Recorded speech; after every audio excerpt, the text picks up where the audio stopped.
My family would always wait in the car after church services because they were waiting for my mom to get done talking to what seemed like the whole church. So after church services, my dad would take us out to the car and we would mess around waiting for my mom until one day all of that changed. When I was about 5 or 6 after the church service, my sister, my brother, my dad, and I went out to the car and while we were waiting for our mom. And one of my dad's friends came over to the car and was making small talk with my dad while most people were leaving the church parking lot, so the church parking lot was mostly empty. So when they got done talking about small talk, my dad asked if his friend wanted to mess around with them, and we all got into the car. So my sister went into the middle seat, which had my car seat in it, and my brother on the one side of it, and me on the other side. And I was about five years old, so I couldn't really shut the door, and I wasn't wearing my seatbelt. And according to the CDC, wearing your seatbelt reduces severe injuries by 50%, and there's a 30 times chance more likely to be ejected from a car while you aren't wearing your seatbelt.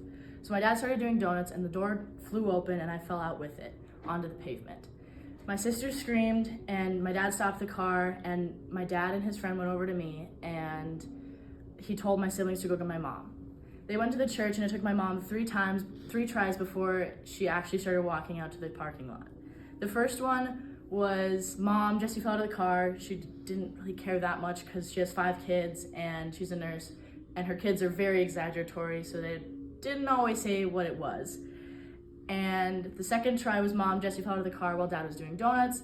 And the third try was, "Mom, Jessie fell out of the car while Dad was doing donuts and she's hurt and bleeding."